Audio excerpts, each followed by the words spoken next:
बिस्मिल्लाहिर्रहमानिर्रहीम। अस्सलाम वालेकुम नाज़रीन, आप यूट्यूब चैनल देख रहे हैं। मैं इमरान खान हूँ।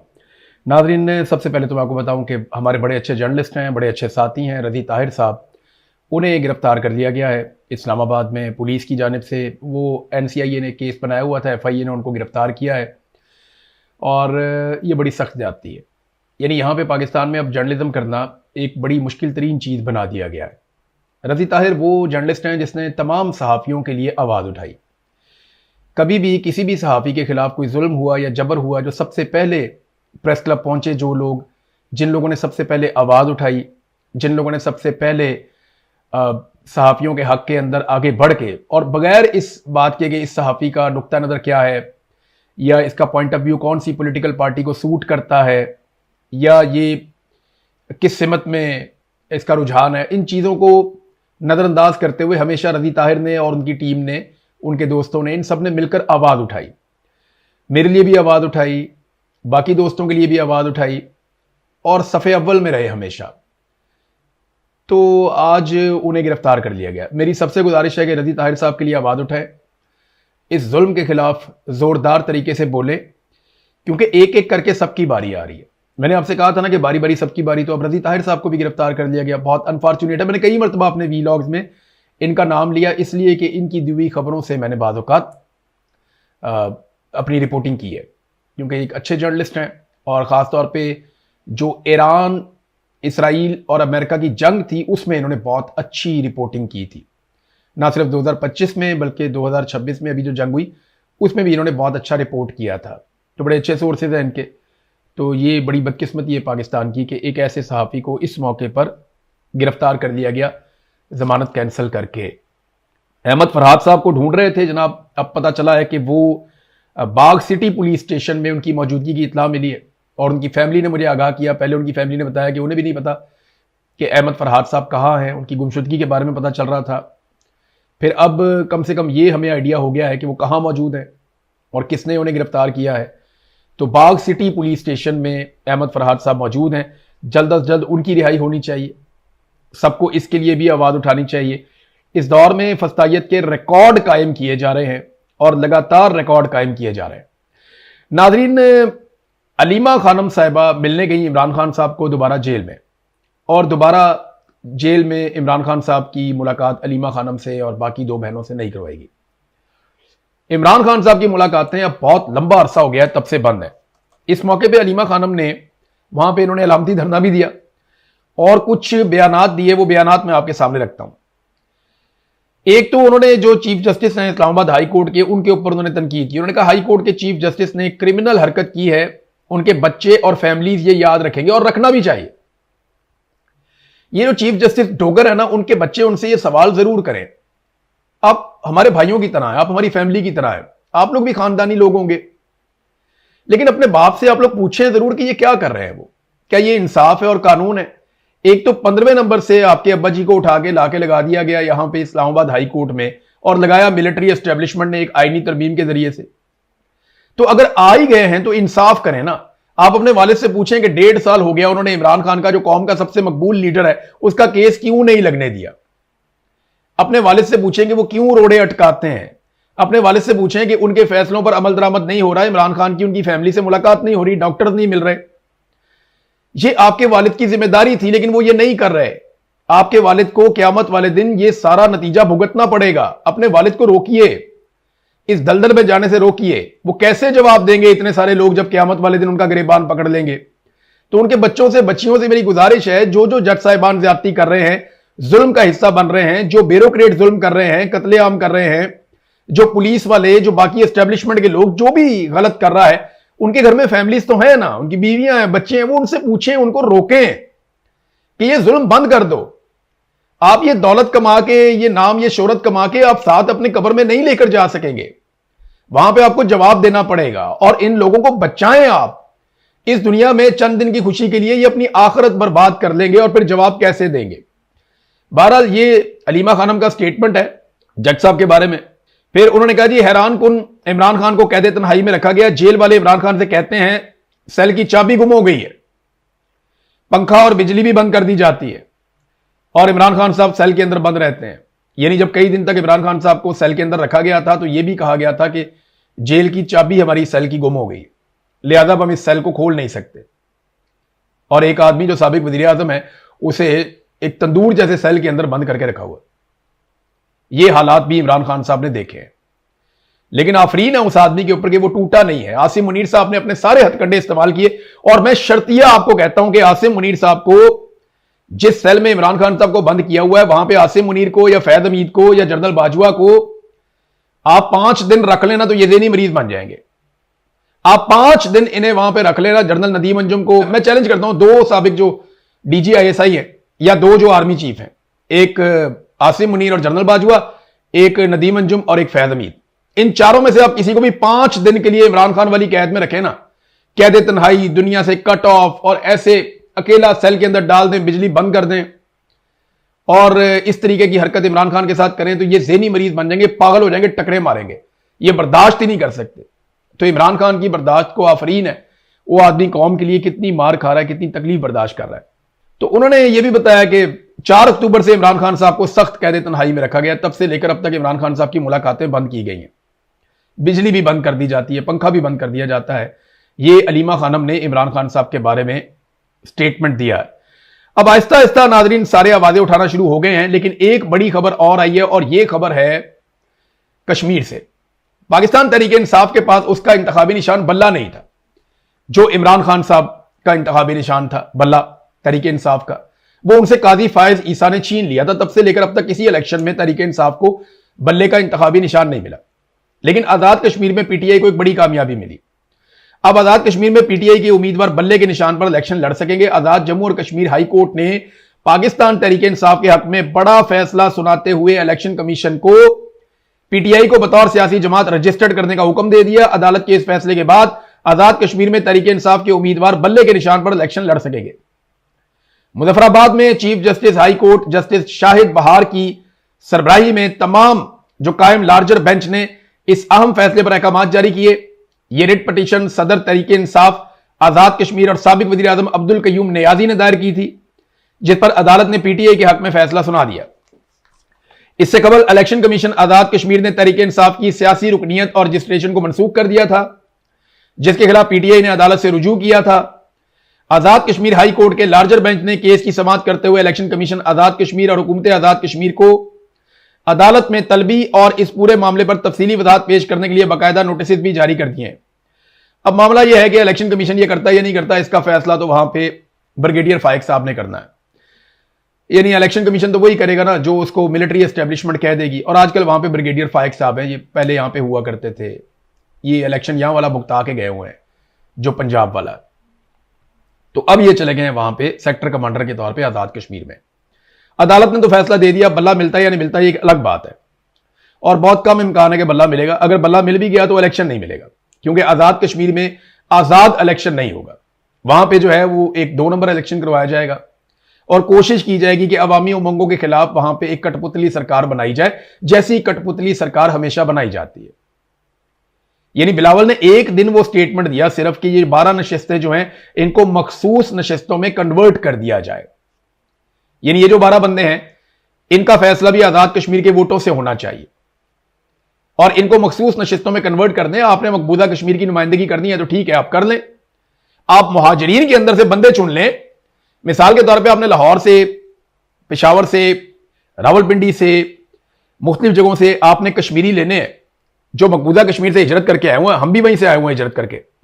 अगर आपने यहां से लेने हैं MLA तो आप लें, लेकिन आप उनका इलेक्शन 2 नंबर तरीके से ना करवाएं, कठपुतलियां ना लेकर आए, बल्कि जो पॉलिटिकल पार्टी आजाद कश्मीर में इलेक्शन जीत जाएं वो अपनी मुतनासिब नुमाइंदगी के तहत अपने मखसूस नशिस्तों के ऊपर बंदे पाकिस्तान से ले जाएं कि ये मुहाजिरीन की सीटें हैं, तो मुहाजिरीन को उनके ऊपर जो है वो एडजस्ट कर दिया जाए। ये बड़ी अच्छी बिलावल की तजवीज थी, लेकिन उसके बाद शटअप कॉल दी गई बिलावल को। बिलावल ने उसके बाद से लेकर अब तक बात ही नहीं की, और ना बिलावल इसके बारे में अब तक बोल पाया। अचकज़ई साहब ने काफी आईना दिखाने की कोशिश की है कौमी असम्बली में, उन्होंने जबरदस्त खिताब किया है। महमूद अचकज़ई साहब ने कौमी असम्बली में खिताब करते हुए कहा कि हुकूमत के 2.5 साल पूरे होने वाले हैं, अब अपनी टून बदलना होगी आपको। उन्होंने कहा कि स्पीकर ने ऐवान चलाते हुए आइन और कानून का ख्याल नहीं रखा और चाबुक दस्ती से 14 अरकान को असम्बली से फारिग कर दिया। उन्होंने कहा कि कोर्ट लखपत जेल के 70 साल से ज्यादा उम्र के कैदियों को सजाएं सुनाई गई हैं। 5 अफराद को मजमूई तौर पर 286 साल की कैद सुना दी गई है, यानी इनको 286 साल की कैदें सबको हो गई हैं। इतनी खौफनाक पाकिस्तान में सूरत हाल है। और बारंग बलोच को भी उम्र कैद जेल दे दी गई है। उनका कहना था कि आइन रोंदने और गैर जमहूरी हुकूमतों का साथ दिया गया है। महमूद अचकजई ने कहा कि कश्मीरी चीख रहे हैं, इनके पास आटा और बुनियादी जरूरियात नहीं है। इस मामले पर वजीर आज़म शहबाज शरीफ से भी बात की, मगर उनका अंदाज पसंद नहीं आया। उन्होंने कहा कि पाकिस्तान आसमान में नहीं बल्कि बलूचिस्तान, सिंध, खैबर पख्तूनख्वा, पंजाब का मजमुआ है। खैबर पख्तूनख्वा को पाकिस्तान क्यों नहीं समझा जाता, यह बात उन्होंने समझाई शहबाज शरीफ को, लेकिन शहबाज शरीफ साहब का तर्ज अमल कोई बेहतर नहीं था। उन्होंने कहा देखें, कश्मीर में दवाइयों की और खुराक की किल्लत पैदा हो रही है। यह बात कश्मीर में हमें कई दोस्तों ने बताई है कि जनाब अद्वियात और खुराक की तरसील रोकी जा रही। ये तो जिन लोगों ने पहले से बंदोबस्त किया हुआ था उन्हें आइडिया था कि एहतजाज लंबा चल सकता है। तो अब लगभग 2 हफ्ते होने वाले हैं एहतजाज को, या ऑलमोस्ट हो गए 2 हफ्ते, 2 हफ्ते से भी बल्कि ज्यादा हो गए, क्योंकि 9 तारीख को इन्होंने एहतजाज शुरू करना था। आज जब आप वीडियो सुन रहे हैं तो 23 तारीख है, और ये एहतजाज तो उससे 3 दिन पहले शुरू हो गया था, 6 तारीख से। तो 6 से 23 तक अगर आप आते हैं तो काफी ज्यादा टाइम हो गया। इस एहतजाज को लगभग 17 दिन हो गए, तो 2.5 हफ्ते होने वाले हैं। ये एहतजाज अभी तक चल रहा है आजाद कश्मीर में। तो लोगों ने अपना राशन 1 महीने का, 15 दिन का, किसी ने 2 महीने का, इन्होंने लोगों ने स्टॉक कर लिया था। अब ये हो रहा है कि जिन लोगों ने नहीं किया, बेशतर लोग नहीं भी करते, तो पीछे से सप्लाई रुक गई है। राशन की सप्लाई, खुराक की सप्लाई और अद्वियात की सप्लाई आजाद कश्मीर में रोकी जा रही है। इस मामले का नोटिस सबको लेना चाहिए। ओवरसीज पाकिस्तानियों को इस पर आवाज उठानी चाहिए, और अक़वाम मुत्तहिदा के अंदर भी जाके, और जितने यूरोपीय यूनियन है, अक़वाम मुत्तहिदा है, जितने आलमी इदारे हैं, उन सबको यह बताना चाहिए कि आज़ाद कश्मीर में अद्वियात और खुराक की किल्लत पैदा होने जा रही है। उसकी वजह यह है कि पाकिस्तानी फोर्सेस ने रास्ते रोके हुए हैं और वो चीज़ें ऊपर नहीं जाने दे रहे। आज़ाद कश्मीर से लोग बार बार ये बात कर रहे हैं। यही बात जो है वो महमूद अचकजई साहब ने भी इस बात को उठाया कि वहाँ पर बुनियादी ज़रूरियात जो है वो नहीं जाने दे रहे, उनके पास आटा और बुनियादी ज़रूरियात नहीं है। शहबाज शरीफ से बात की, मगर उनका अंदाज पसंद नहीं आया। शहबाज शरीफ का जिक्र हुआ तो नाज़रीन, शहबाज शरीफ ने एक ऑफर कर दिया, बड़ा मजेदार काम किया, और क्यों किया मैं आपको बताता हूं। शहबाज शरीफ साहब असेंबली में आए, उन्होंने कहा 2018 के इलेक्शन की तहकीकात करवा लें। क्या उनमें जादूगरी नहीं हुई, 2 नंबरी नहीं हुई, बक्से नहीं भरे गए, पट्टे पहनाकर लोगों को इस्लामाबाद नहीं लाया गया? अगर वो हुकूमत जायज है तो ये हुकूमत भी जायज है। तहकीकात का शौक है तो 2018 से करते हैं। बात निकली तो दूर तलक जाएगी। पीटीआई को फौरी तौर पे ये ऑफर वजीर आजम की कबूल करनी चाहिए। देखिए, ऑफर करने का मकसद क्या है? एक तो अंसार अब्बासी के जरिए, सुहेल वड़ाइच के जरिए, और कुछ और ऐसे और बहुत सारे सहाफी आपको मिल जाएंगे मार्केट में, जिनके जरिए से इस चीज को नॉर्मलाइज करने की कोशिश की जाएगी कि जनाब धांधली तो 2018 में भी हुई थी और धांधली तो 2024 में भी हो गई, तो क्या फर्क पड़ा है? धांधली तो हमेशा ही होती है। ऐसा नहीं है, ऐसी धांधली कभी नहीं होती। एस्टेब्लिशमेंट हमेशा जिसकी हुकूमत बन रही होती है ना, उसके साथ एक हाथ मिला लेती है कि जनाब अब इनके साथ चलना पड़ेगा, लिहाजा इनके साथ हाथ मिला लेते हैं। अपने 2, 4, 5, 10 बंदे इनके जो होते हैं वो उस हुकूमत को तोहफे में दे देते हैं हर दफा। बस इतना ही होता है, चाहे नून लीग है, चाहे पीपल्स पार्टी है, चाहे कोई भी है। अब जरा आ जाए आप 2018 के इलेक्शन में कितनी की धांधली हुई थी, इनको फौरी तौर पर इसकी तहकीकात करवानी चाहिए, क्योंकि बहुत बड़ा फर्क है। देखें, 2018 के इलेक्शन में अगवा बराए बयान नहीं हुआ था। 2018 के इलेक्शन में कागजात नामजदगी नहीं छीने गए थे। आजाद उम्मीदवार 2018 के इलेक्शन में अगर शामिल करवाए गए थे तो 2013 में भी हुए, 2024 में भी हुए, और उससे पहले हमेशा आजाद उम्मीदवार तो सारे, जहां पे जिस पार्टी ने हुकूमत बनानी होती है, आजाद उम्मीदवार उसी पार्टी में आगे शामिल हो जाते हैं। हमेशा यही होता है। कभी कोई ले जाता है, कभी चौधरी निसार बात कर रहे होते हैं, कभी जहांगीर तरीन बात कर रहे होते हैं, कभी मोहसिन नकवी बात कर रहे होते हैं, या साद रफीक बात कर रहे होते हैं, और कभी पीपल्स पार्टी के लोग बात कर रहे होते हैं, और एस्टेब्लिशमेंट से भी वो बात करते हैं, जनाब ये आपके घोड़े हैं आजाद, ये हमारे हवाले कर दें। वो अपने घोड़ों को जिताते हैं, इनके हवाले करते हैं, उसके बदले में उनको बहुत छूट मिलती है। तो ये आजाद उम्मीदवारों को पार्टी में शामिल करवाना ये कोई जुर्म नहीं है, ये हमेशा होता रहा है, और आजाद उम्मीदवार की ये चॉइस भी होती है। मामला यह है कि आरटीएस बंद होने से पहले और उसके बाद क्या हुआ। ये सरवर बारी साहब की रिपोर्ट है फाफिन की, और वो ये कहती है कि आरटीएस जिसका ये रोला डालते हैं 2018 में, आरटीएस बंद होने से पहले पाकिस्तान तहरीक इंसाफ ज्यादा नशिस्तों पे इलेक्शन जीत रही थी। जब आरटीएस वापस खुला तो पाकिस्तान तहरीक इंसाफ कम नशिस्तों पे इलेक्शन जीत रही थी। तो फिर आरटीएस बंद होने का फायदा किसको मिला? वो तो पीएमएलएन को फायदा दिया गया। सेंट्रल पंजाब में पाकिस्तान तहरीके इंसाफ से कम 20 से ज्यादा नशिस्तें छीन ली गई थी। वो जगह जहां पे हमने खुद जाके सर्वे किया था और पाकिस्तान तहरीके इंसाफ स्टेट में जीत रही थी, वहां से तहरीके इंसाफ के उम्मीदवारों को हरा के पीएमएलएन के उम्मीदवारों को लाया गया, जिनमें ख्वाजा आसिफ भी एक आदमी आप अच्छी तरह जानते हैं, और बहुत सारे लोग भी हैं। एहसन इकबाल का हमने बताया था, वो अपने हल्के में जीत रहा था। 2018 में वो जीता, 2024 में वो हारा, लेकिन दोनों मरतबा उसको एमएनए बनाया गया। इस तरह बेशुमार गुजरावाला की सीटें, सियालकोट की सीटें, वजीराबाद की सीटें, ये वो जगह थी जहां पे शेखुपुरा पे आप आ जाए, यहां पे पाकिस्तान तहरीके इंसाफ जीत रही थी। लाहौर की कुछ सीटें पाकिस्तान तहरीके इंसाफ से छीन ली गई 2018 के इलेक्शन में। तो सेंट्रल पंजाब से 2018 में पाकिस्तान तहरीके इंसाफ की 20 से ज्यादा सीटें छीनी गई और कराची में चंद सीटें दे दी गई। इस तरह इमरान खान को बेसाखियां पकड़ाई गई। तो करवाएं इंक्वायरी इसकी। अगर आप देखते हैं ना 2018 के इलेक्शन में जो बात आज शहबाज शरीफ ने की है, इमरान खान ने असेंबली के फ्लोर पर खड़े होकर 2018 के इलेक्शन के बाद इलेक्शन की आजादाना तहकीकात की पेशकश की थी, जिससे शहबाज शरीफ और इनकी पार्टी के लोग भाग गए थे। इमरान खान ने तो असेंबली के फ्लोर पे आके ये कहा था ना कि आप करवा लें तहकीकात। ये सारे भाग गए। इन्होंने कहा जी हमने तहकीकात नहीं करवानी। ये कभी इधर की बात करते थे, कभी उधर की बात करते थे।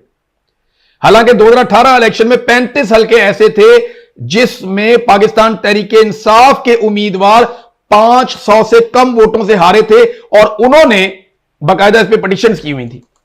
यानी सबसे ज्यादा दरखास्तें जो हैं वो पाकिस्तान तहरीके इंसाफ की तरफ से दी गई थी 2018 के इलेक्शन में कि हमारे साथ धांधली हुई है। पीएमएलएन और पीपल्स पार्टी ने नहीं दी थी। तो 2018 के इलेक्शन को मशकूक बनाया गया इसलिए ताकि इमरान खान रोला ना डाले और हुकूमत के मामलात में। मुझे अच्छी तरह याद है कि इमरान खान साहब के साथियों ने इमरान खान साहब को एक दिन, मैंने भी ये बात की थी, हम और जर्नलिस्ट भी गए हुए थे कि इमरान खान साहब आपको वो हुकूमत कबूल नहीं करनी चाहिए थी, आपके साथ धांधली करके आपसे सेंट्रल पंजाब में सीटें छीन ली गई थी। तो इमरान खान साहब ने कहा आप ठीक कह रहे हैं, हमें ये नहीं करना चाहिए था। तो मामला यह है कि 2018 में भी इमरान खान के साथ धांधली हुई थी। अब पाकिस्तान तहरीके इंसाफ को यह ऑप्शन फौरी तौर पर कबूल करनी चाहिए, क्योंकि इन इलेक्शन में जो हुआ है सवाल ही नहीं पैदा होता हो पाकिस्तान की तारीख में कभी हुआ हो जो अब हुआ है। यह तो हमने कभी देखा ही नहीं कि जाली फॉर्म 47 ही जारी कर दिए। बदतरीन शिकस्त जिन लोगों को, ये 180 सीटों पे एक पार्टी जीत रही थी, उसकी आधी सीटें लेकर दूसरी पार्टियों में बांट दी। ये तो पहली दफा हुआ पाकिस्तान में। तो फौरी तौर पे इसको कबूल करना चाहिए। शहबाज शरीफ ने यह किया इसलिए है कि रिकॉर्ड के ऊपर रखे, देखें जी मैंने तो तहकीकात की ऑफर की थी 2.5 साल गुजरने के बाद, देखिए जी मैंने तो ऑफर की थी कि तहकीकात करवा लें। शहबाज शरीफ ने रिकॉर्ड पे रखा। और दूसरा पीएमएलएन के लोग या टाउट्स हैं वो अब ये कहेंगे कि जनाब देखें धांधली तो हर दौर में होती है। और भाई आप जिस दौर की भी धांधली पकड़ेंगे ना, पीछे पाकिस्तान की फौज निकलेगी। पाकिस्तान के फौजी जर्नैलों ने हर दौर की धांधली की है, चाहे 2018 की धांधली हुई है, इमरान खान के खिलाफ हुई है, या पीएमएलएन के खिलाफ हुई है, या एमक्यूएम के खिलाफ हुई है, किसी के खिलाफ भी हुई है। 2018 की धांधली भी फौज ने की थी, 2013 की धांधली भी फौज ने करवाई थी, उससे पहले 2002 की धांधली भी फौज ने करवाई थी। 2008 के अंदर फौज का इंफ्लुएंस खत्म हो रहा था, इमरान खान ने बाइकआउट कर दिया, तो वो एक इलेक्शन हो गया। और उसको भी साफ शफाफ इलेक्शन नहीं करवाया जा सकता, क्योंकि उसमें जनरल मुशर्रफ ने बाकायदा धांधली करके काफ लीग को जितवाने की कोशिश की थी। बतौर अपनी पार्टी के उसको मैदान में उतारा था जनरल मुशर्रफ ने। तो हमेशा धांधली पाकिस्तान के मिलिट्री जर्नैल करवाते हैं। आपस में लड़ने के बजाय इन जर्नैलों को पूछेंगे यार तुम हर दफा इलेक्शन में पंगा क्यों लेते हो, तुम क्यों धांधली करवाते हो? कभी बेनिफिशियरी कोई होता है, कभी कोई होता है, कभी कोई होता है, कभी कोई होता है। लेकिन पीटीआई को यह ऑफर कबूल करनी चाहिए और इन 2 इलेक्शंस का तो कम से कम सीधा सीधा ऑडिट करवाएं। और देखें ना शहबाज शरीफ ने कितनी डटाई के साथ यह कह दिया जी हमारी हुकूमत नकली है, तो क्या हुआ, पहले भी तो नकली थी। ये बिल्कुल वही काम है कि कोई आदमी कत्ल कर दे और वो ये कहे जी फलाने ने भी तो किया था, तो मेरा जस्टिफाई है। भाई तुम चोर हो तो तुमसे पहले जिसने चोरी की थी उसकी वजह से तुम्हारी चोरी जस्टिफाई हो जाएगी। एक बंदा इशारा तोड़ के भाग रहा था, उसको पकड़ लिया वार्डन ने, उसने कहा देखें एक और बंदा भी तो तोड़ के गया है, तू दे अपना हिसाब दे भाई। तो शहबाज शरीफ साहब ने अपना एतराफे जुर्म किया है एक अंदाज में। नाज़रीन एक खबर आई है लबनान से, अच्छी बात यह है कि वहां पे जंग बंद हो गई है और अमेरिका ने इसमें रोल प्ले किया। अमेरिका ने बाकायदा अब सख्ती के साथ वहां पे जंग बंदी करवाई, क्योंकि ईरान की यह बड़ी सख्त शर्त थी कि जब तक लबनान के अंदर जंग बंद नहीं होगी और लबनान के इलाकों से इसराइल का इनखला नहीं होगा, तब तक सूरत हाल नॉर्मलाइज नहीं हो सकती। तो कुल मिला के जो अभी तक ईरान ने हासिल किया वो क्या है? नंबर 1, $12 अरब वो हासिल कर रहे हैं। ट्रंप कहता है ये पैसा जो है इससे ईरानी अमेरिकन मसनूआत खरीदेंगे, ईरानी कहते हैं जी हम पाबंद नहीं है, हम जो मर्जी खरीदेंगे। नंबर 2, ईरान को तेल की सप्लाई और तेल बेचने की इजाजत मिल गई। पाकिस्तान को ईरान से सस्ता तेल लेना चाहिए। को टाउट कहते हैं जनाब कि ईरान के बाद अच्छी क्वालिटी का तेल नहीं है, बकवास करते हैं। ईरान के बाद दोनों क्वालिटीज का तेल है। ईरान का एक तेल बिल्कुल वैसे है जैसे सऊदी अरब का तेल है, एक तेल वैसे है जिसमें सल्फर की मिकदार ज्यादा है। तो कुछ पाकिस्तान की रिफाइनरीज की वो कैपेसिटी भी नहीं है, हम इतने जदीद नहीं है। हमारी कुछ रिफाइनरीज ईरान के तेल के एक बड़े हिस्से को रिफाइन कर सकती हैं और तेल का एक हिस्सा है जिसे रिफाइन नहीं कर सकती, क्योंकि जब भी आप तेल निकालते हैं किसी कंट्री में, अलग अलग इलाकों से जो तेल निकलता है वो मैं एक वीलॉग करके आपको बताऊंगा, उसकी साख्त अलग अलग होती है। कहीं पे सल्फर की मिकदार ज्यादा होती है, कहीं पे कम होती है, कहीं पे निकल होता है, कोई और चीजें होती हैं, तो उसको अलग करने के लिए रिफाइन किया जाता है तेल को, इसके लिए रिफाइनरी लगाई जाती है। तो ऐसा नहीं है कि हमारी रिफाइनरीज ईरानी तेल को रिफाइन नहीं कर सकती, बिल्कुल कर सकती हैं, बड़े आराम से कर सकती हैं, बड़े पैमाने पे कर सकती हैं, लेकिन उस क्वालिटी का तेल हमें मिले जो तेल सऊदी अरब हमें देता है। और वो ईरान के पास ऐसे तेल के ज़खायर मौजूद हैं और बहुत बड़े पैमाने पे, यानी 2 तरह का तेल वो निकालता है ना ईरान, उसमें एक लाइट फ्यूल है और एक जो है वो दूसरा है जिसमें सल्फर की मिकदार ज्यादा है। तो आप ईरान से ले सकते हैं, पाकिस्तान को ये फायदा उठाना चाहिए। बहुत सारे टाउट उल्टी सीधी बातें कर रहे हैं। हमें ईरानियों से गैस भी लेनी चाहिए, हमें उनसे तेल भी परचेज करना चाहिए, और ईरान को हमें यह सहूलत भी देनी चाहिए कि चाहे हम उधार लें और कुछ हमें सस्ते नर्क के ऊपर भी दे। देखिए वो आलमी मंडी के मुताबिक ही तेल बेचेगा, लेकिन ब्रदर इस्लामी मुल्क हैं, हमारी मदद तो कर ही सकता है ना, क्योंकि हमने उनकी मदद की है। अब तक के लिए इतने, अपना ख्याल रखिएगा, अपने चैनल का भी। अल्लाह हाफिज़।